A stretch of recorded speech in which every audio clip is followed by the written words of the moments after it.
So here is how to strategically, I'm using that word specifically, manifest something in your life. I want to share this video with you after a period of time between 2018 up until now, 2026. What are we today?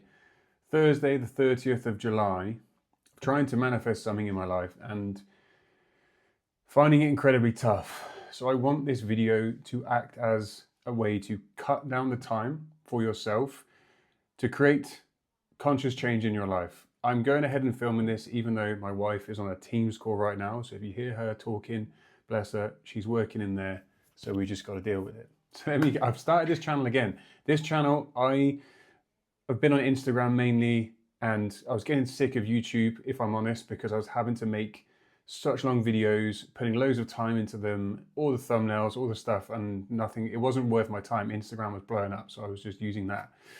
So, and now I'm back. So let me take you through. That's been a really long-winded, probably I'll get punished for this really slow intro, but let me take you through the word strategically. The reason I've used and chosen that word deliberately is because it was actually a hook for this video. If you're someone who's quite intellectual and is really into personal development and is really into, personal development and developing yourself, you will be quite a strategic thinker. And there's a reason why being strategic can also be, and also work massively against you if you're trying to create something new in your reality, right? So let's say, for instance, you've been fairly studious your whole life. Is that the right word, studious? You're intellectual, you've been smart, you've been diligent, you've had periods in your life where you've been disciplined in your work, with your business, whatever. And you got to a point where you were curious about consciously creating something in your life, something new.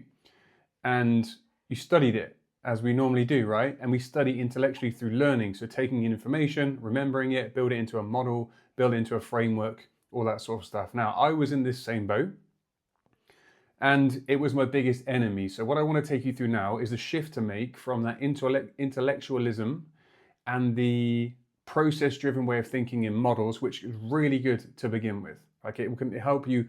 If you do this the right way and then use the model long-term, it's going to work better than people who just get lucky when they first try and create something, okay? Should have definitely got a glass of water before I start this video. Here's the thing. What has to change? When we are in the mindset and the mode of being intellectual, it's a certain state of consciousness. It's based around reason. It's very rational, right? It needs process. It needs like templates and frameworks to build a model to actually believe in something enough that it will happen, that it's possible, right? Think of trying to explain manifestation to one of the most diligent and sort of studious, I'm using that word again, scientists in the world, right? Who's really well read, who's publishing peer-reviewed studies, who's in that world, and trying to tell them that if they just feel their future is real, they can create their reality. That person is going to need an enormous amount of proof and understanding, right? There's a lot of brow down when you're in this mode of studying and learning, like, okay, how do I do this, that, and the other? All right, this and that and that. They're not going to get it, right? It would take them a very long period of time. And so what I'm going to try and do is bridge this gap now on this channel to help you make that shift. If you're someone who's learned the stuff, you've watched the likes of Abraham Hicks and then Neville Goddard's work and studied that, and then Fred Dodson's maybe, and Joe Dispenza's, and Vadim Zeland with reality transurfing, all these different concepts, and you're trying to create a conscious shift in your world, not like desperately trying to get an ex back, not like trying to get a free car parking space or a coffee, talking like a big shift, you know, really trying to find your partner, find yourself in life and create things consciously. This is a shift that we've got to make, and I'm going to explain it in terms of your nervous system so it makes a bit more rational sense to your left hemisphere of your brain, right, that wants the detail. So what's going to make, in all my experience, the thing that has clicked, that I've been teaching people, finally, after just battling with all this stuff for such a long time, is your ability to feel and embody the state that you're in your new reality. The frustration that you might be having, the frustration that I used to have, it would drive me wild, is that I actually knew that's what I needed to do. I knew that I needed to feel my future as real. I had it written down what I wanted to create, but the sort of like the gap between knowing what I wanted and then also knowing that I had to be able to feel my future as real and not being able to feel it was massively frustrating. Hugely. Definitely needed some water. I'm going to pause this quick and get some water and come back. Here we go. The Hoover just started too, so if that carries on, I do apologize, but it's real life. So making this shift from that intellectual, I know what I need to do, I just can't feel it. Here's the practicality of it. We've got to get our nervous system, so our autonomic nervous system that's made up of our brain, our spinal cord, our peripheral nerves, we've got to get that into a state where it can feel, right? It can actually feel the emotional senses, the sensations in the body, the visceral sense that is in that new reality. And the thing that will make the difference is, rather than trying to just think, I'm going to feel this in a visualization, is if you can then, during your day, not just during a visualization, you know, when you maybe do get a sense of like, oh, okay, yeah, I'm kind of there.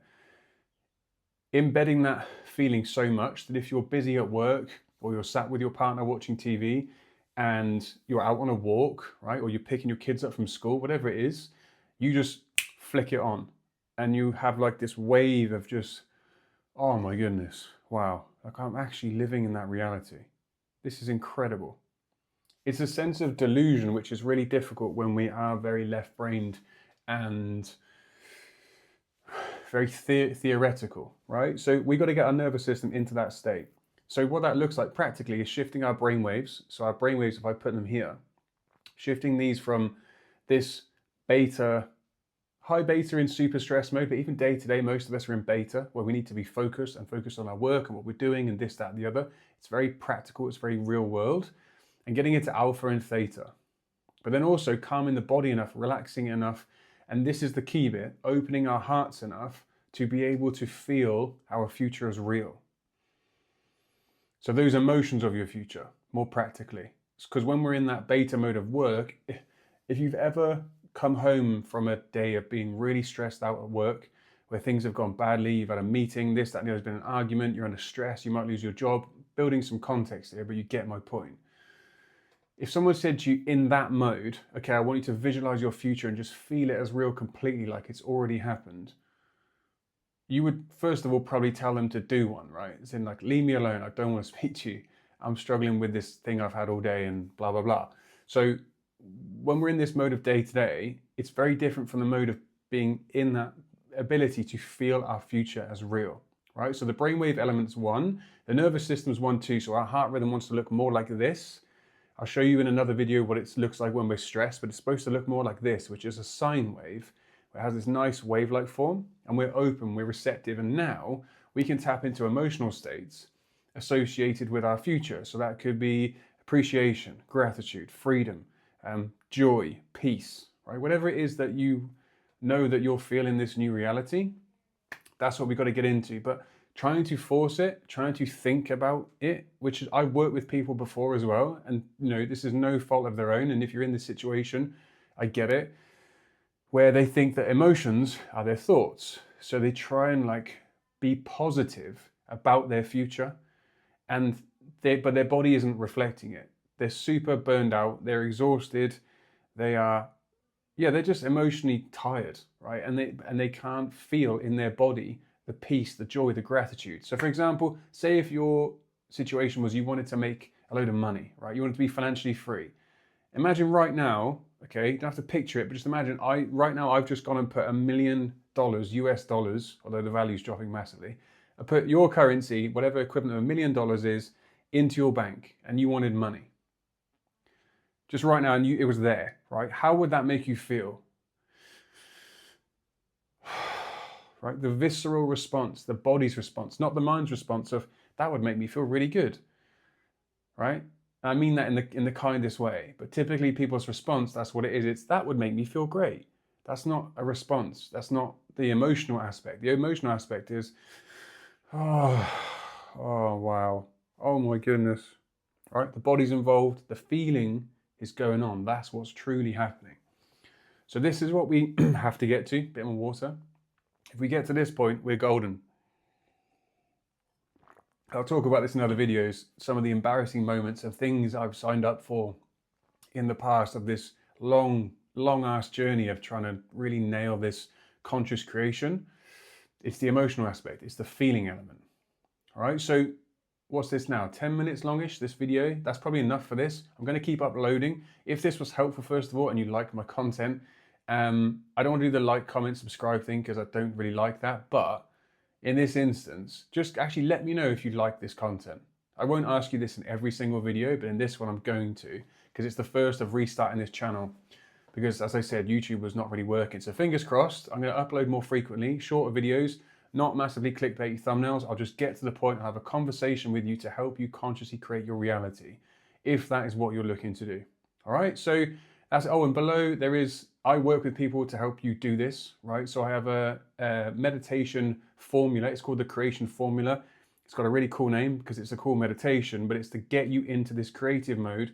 And the key thing is I will help you feel like your new reality is happening and help you maintain that reality, okay? That feeling and sense of belief.